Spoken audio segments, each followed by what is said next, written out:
Welcome to our third webinar of 2019. The topic of this webinar is going to be our Sandbox, our Next Tech Sandbox.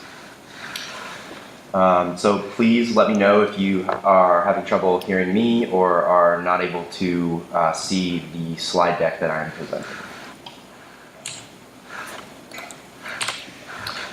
So the presenters today will be myself, Troy Dundas. I'm the Chief Operating Officer at Next Tech, and I'm going to be joined by Andrew Svedrup. Hi, I'm Andrew, and I am a software engineer at Next Tech. So housekeeping before we get started. Welcome everyone. If this is your first time viewing our webinar series, we try and do about one a month. I believe there was a little bit of a gap between our second and third webinar as we rolled out our Sandbox platform. We do record our webinars. We're a little bit new at recording and editing the webinars, so it does take us about 2 weeks to put them up in our documentation, but we do archive them. We also make the slide deck available as well. So if you're not able to join the webinar or you have someone that you know would get value out of it, you are more than welcome to share the recording with them. Please feel free to ask questions throughout the webinar via the Google Meet chat functionality. This way, you're not interrupting the presentation, but we're able to get to your questions, and hopefully we'll be able to work those questions into the webinar. And everyone is welcome to join. So if you know people who are going to get value out of these webinars, please feel free to send them invites or send them the meeting links, and everyone is welcome. We also take requests. So if you have something specific, even if it's specific to your organization that you would like us to cover, regardless of that topic, we are more than happy to spend a webinar series covering that topic for you. The agenda. So today's agenda, we're going to be covering the recent platform updates. So these are going to be the changes that we've made in the past 2 months. We're going to cover our Sandbox functionality. So what is Sandbox exactly? How you can use Sandbox to better your UX and how it can impact your current courses, and if you're an engineer, how it can impact your workflow. And then we're going to show you guys some neat demos, mostly using Python, I believe, for our NetTech Sandbox. All right, so for our recent updates, we're switching to a new changelog provider. So we'll be using Canny for our changelog.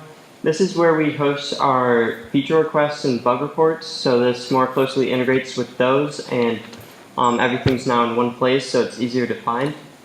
We've updated the join URL for accounts to handle custom parameters. So if you're using the account join URL, you can now add a parameter such as source, and you can use that to figure out what link the user clicked on to join your account. We've also improved the loading screens. So the loading screens used to show a spinning circle, and now it'll show a loading bar, and that loading bar gives a more clear picture of how far the loading has progressed, as well as what is happening during the loading process. We also renamed the GUI viewer and the Python GUI to desktop and sculpt respectively. These are more accurate names for what those components are. We added support for LaTeX. LaTeX is a way to write mathematical equations, so the labs now support the mathematical equations being added to them. These are used a lot with data science labs in particular. New labs are also going to start in the home NT user workspace directory now, as opposed to the root Sandbox directory. We made this change because by default all users were the root user, but this isn't how typical Linux systems are used. Usually you start as a non-root user, so we've made that change to make it more accurate to how Linux systems should be used. And we also have got some new t-shirts and team photos. So if you noticed in the second slide, we were wearing our Could Evolve t-shirts in the pictures. So hopefully we can get those pictures updated with the Next Tech t-shirts. It's also pretty obvious to us that I don't think anyone knows what our team looks like because we don't have any profiles on our website. So hopefully that will change in the next month. So what is Sandbox? So Sandbox, in essence, is an environment that provides quick access to ephemeral coding instances in all of our supported languages. Its use case is for both learners and developers alike. So developers will find a lot of use case for Sandbox being able to very quickly load up code that they found either online or in their local environment that they may not have the time to set up a local instance, or they may want to see what code does before they go through the trouble of installing all the software to get it to work. This is very, very useful if you are practicing installing software, if you are trying to see what code online does. So very often developers will be online and they'll come across code, whether it be on a GitHub repo, Bitbucket repo, tutorial, or documentation, and they want to see how it works and functions before they go through the trouble of installing the software to get it to work. For learners, very, very useful because students will have the ability to follow along with instructors. They'll all be able to start up very similar instances all at the same time. Instructors will know what their students' sandboxes support at all times, so it's not going. They will essentially avoid the confusion of having multiple students installing several different versions of either the same language or running it on different platforms. And all of this can be accessed through new snazzy URLs and our new dashboard. And we have the ability to share sandboxes coming out very soon. Alright, so here are some use cases for Sandbox. So you can install and test software without cluttering your computer.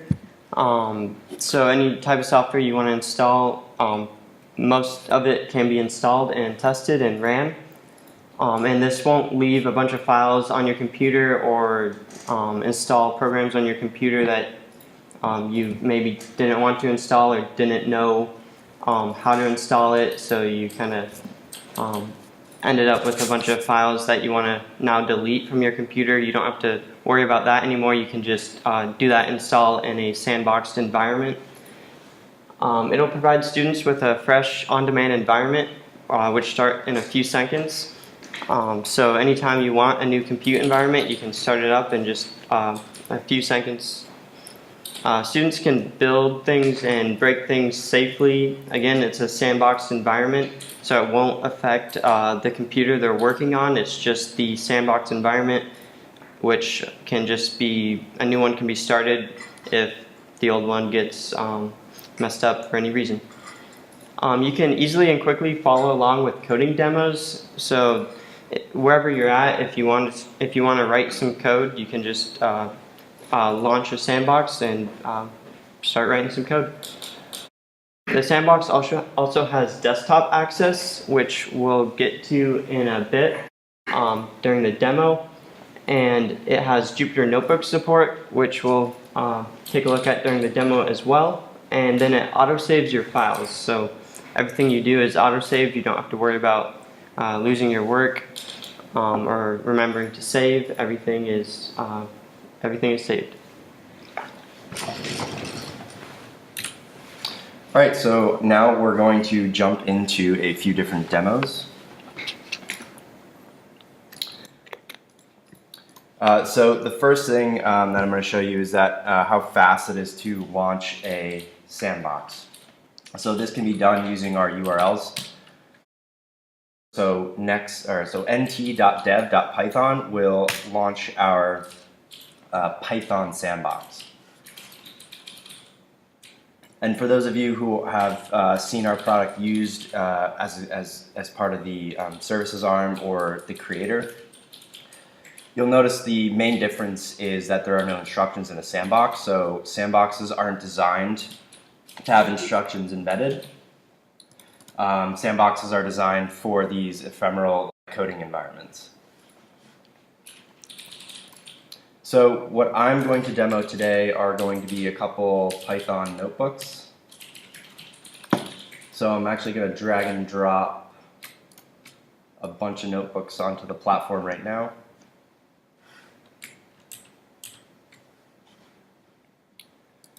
and I'm going to open up a Jupyter Notebooks tab.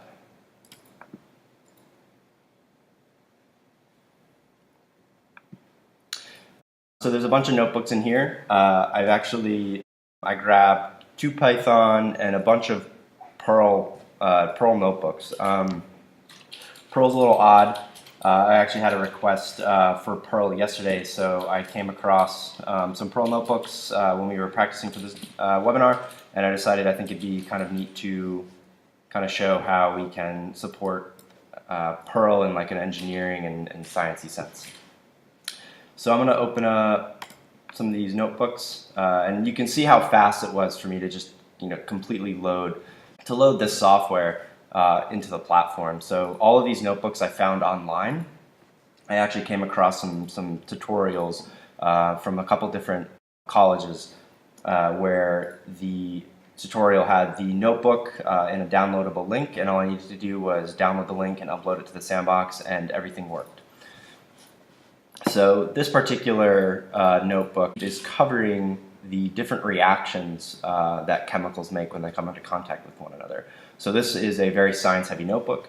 This one deals a lot with chemistry, but it shows you the mix of how you can very quickly take that tutorial and implant it onto our Next-Tech Sandbox and follow along and get the value out of it. It mixes code with graphics and images.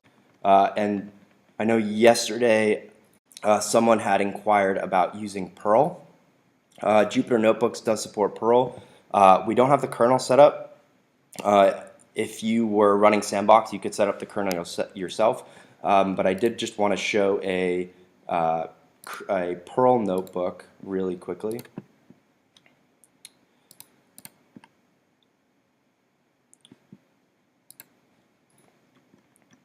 To show that we can support Perl.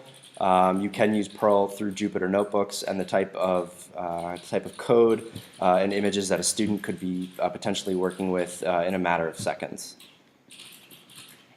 Or likewise, this could be something that an instructor would create using Sandbox, and then they could share this Sandbox with their students, and their students could get up and running in a few seconds as well.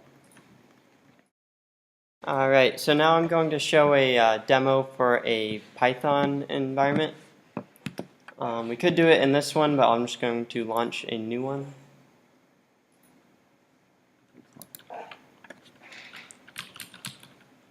So I'm just going to use the nt.dev/python link to launch a new Python sandbox.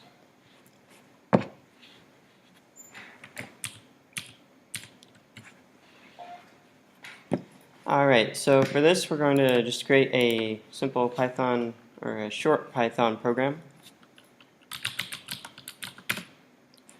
Then I have some code that I'm going to paste in here.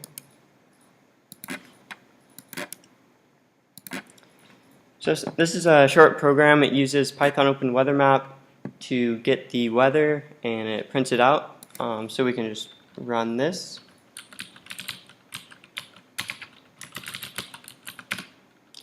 And we can see there's no module named PyOWM.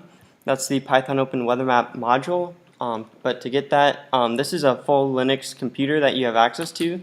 So you can just do a pip install PyOWM. And you can see there is a permission denied error, so I'm going to clear this. And I'll run that one more time with sudo. As I mentioned before, the users are non-sudo users by default, non-root users. So some commands will need sudo to run. Alright, so it looks like that completed successfully this time. So now if I run the program again,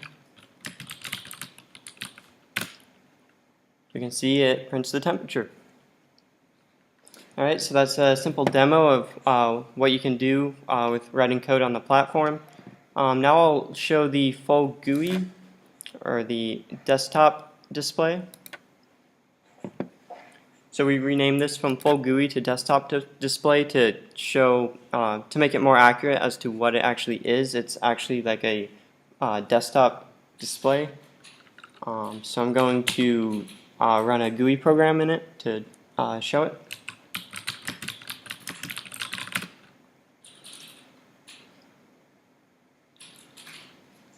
So first I'm going to install the program.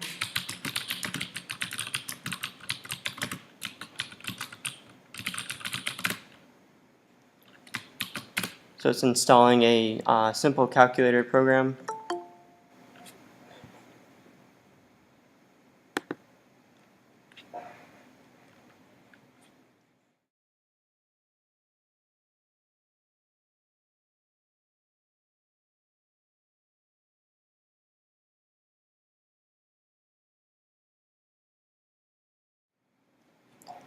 Okay, and now that that's installed, I can run it.